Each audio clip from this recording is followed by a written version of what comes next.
አያትየውም ተመለከቱት። አይኖቻቸው አሁንም በእንባ ይታጠብ ነበር።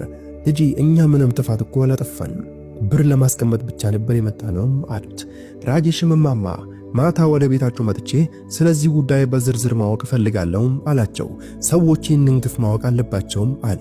አያትየውም የቤታቸውን አድራሻ ሰጡት። ማታ ላይ ራጄሽ ኩማር ከካሜራማኑ ጋር ወደ ቤታቸው አመራ። ቤቱን ሲያይ ልቡ ይበልጥ ተነካ። በጣም ትንሽ ቤት ነበራቸው። አንኪት አሁንም በሐዘን ጥግ ላይ ተቀምጦ ነበር። ራጄሽ በፍቅር ሊያናግር ሞከረ። አንኪት ልጄ ዛሬ ባንክ ውስጥ ምን ሆነህ ነበር?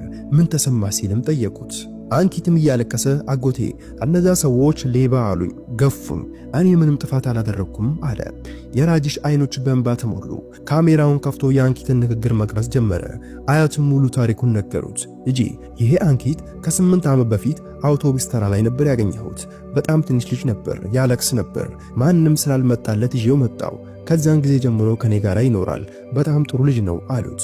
ራጄሽም ለፖሊስ ነግረው እንደሆነ ጠየቀ።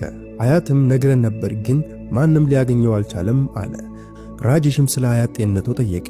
አትየውም ቀዶ ጥገና እንደሚያስፈልጋቸው ነገር ግን ብር እንደሌላቸውም ነገሩት። ባንክ ሄዱትም ምናልባት ብር ያገኙ ይሆናል በሚል ተስፋ ነበር። ራጄሽ ሁሉንም ታሪክ ከቀረጸ በኋላ ሌሊቱን ሙሉ ቪዲዮን ሲያቀነባብር አደረና የባንክ ሰራተኞች የ8 ዓመት ልጅን ሌባ በማለት አዋረዱ የሚል ርዕስም ሰጠው። ቪዲዮውን በኢንተርኔት ላይም ለቀቀው። ቪዲዮ በፍጥነት ተሰራጨ። ብዙ ሰዎች ባንኩን መሳደብ ጀመሩ። በጥቂት ሰዓታት ውስጥ በሚሊዮን የሚቆጠሩ ሰዎች ዘንድም ደረሰ። ሚዲያዎችም ጉዳዩን ሊዘግቡ ተዘጋጁ። ህዝቡም ድሃ ስለመሰለ እንዲደረጋል በማለት መጠየቅም ጀመሩ። አያትም ልጄ ሁሉም ሰው መጥፎ አይደለም ብሎ ሊያጽናኑት ቢሞክርም ለአንኪት ግን ባንክ ማለት ሰዎች የሚሰቃዩበት አስፈሪ ቦታ ነበር። የአያት ጤንነትም እየተባባሰ መጣ። የቀዶ ጥገና ወጪ ስለከበዳቸው ከእንግዲህ ሕክምና አልፈልግም አሉ። በዚህ ጊዜ በውጭ ሀገር የነበሩት የባንክ ባለቤት ሳንጃይ ሜታ ይህንን ቪዲዮ በስልካቸው ተመለከቱ። መጀመሪያ ሌላ ባንክ መሰላቸው። ነገር ግን በደንብ ሲመለከቱ የራሳቸው ባንክና የራሳቸው ሰራተኞች መሆኑን አወቁ። ባለቤቱም በጣም ተቆጡ። በአንድ ልጅ ላይ እንዲህ ያለ በደል መደረጉ በጣም አሳፋሪ ነበር።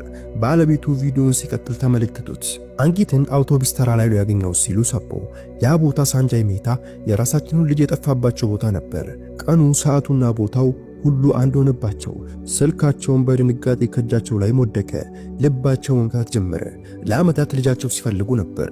ፖሊስም ሊያገኘው አልቻለም። ዛሬ ግን በቪዲዮ ውስጥ ያዩት ልጅ የራሳቸው ልጅ ሊሆን እንደሚችል ተሰማቸው። ሳንጃይ ሜታ ወዲያውኑ ለቅርብ ጓደኞች ለባንክ ማናጀሩ ሱሬሽ ቫርማ ደወሉ። አድራሻ ልክልሃለሁ፣ አሁኑኑ እዛ ሄድና ሁኔታውን አጣራም አሉት። ሱሬሽም የጓደኛውን ጭንቀት ተረድቶ ወዲያውኑ ወደ አድራሻው አመራ።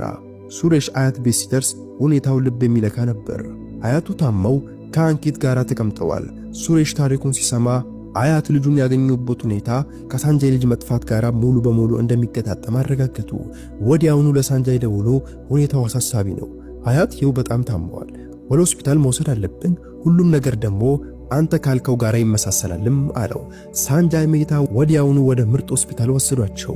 ወጪውን ሁሉ እኔ እከፍላለሁም አለ። አምቡላንሱ መጥቶ አያቱን አንኪትን ወደ ሆስፒታል ወሰዷቸው። ሳንጃይም ከውጭ ሀገር ወደ ህንድ ተመለሱ። ሆስፒታል ደርሰው አንኪትን ሲመለከቱት እንባቸው መቆጣጠር አልቻሉም ነበር። የባለቤታቸው መልክ አዩበት።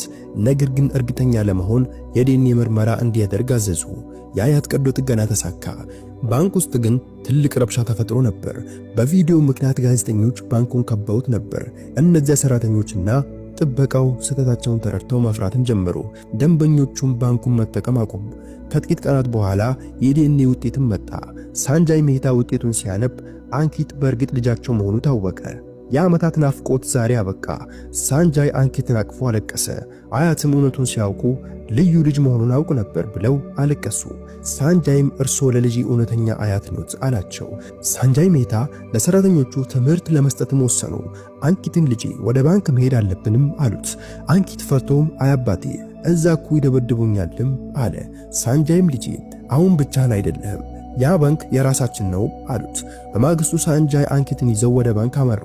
አንኪት በእጁ ብዙ ብር ያለበት ቦርሳ ይዞ ነበር። በቀጥታ ወደዛ ሰራተኛ ሄደና ብሩን በታተነው።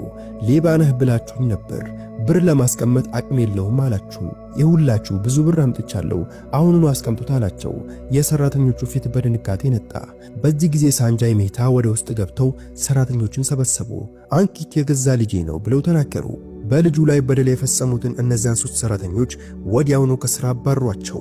በልጄ ላይ እንዲህ የሚያደርጉ ሰዎች እዚህ ሊሰሩ አይገባም አሉ።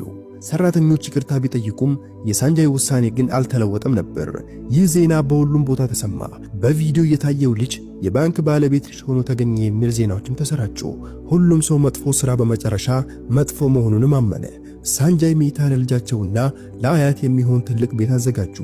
አንኪትም ወደ ጥሩ ትምህርት ቤት ገባ። አያትየውም በሰላም መኖር ጀመሩ። የዛሬው ታሪካችን ይህን ይመስል ነበር። ታሪኩን እንዴት ተመለከታችሁት? በሌላ ቪዲዮ እስከምንገናኝ አሰላሙ አለይኩም ወራህመቱላሂ ወበረካቱሁ።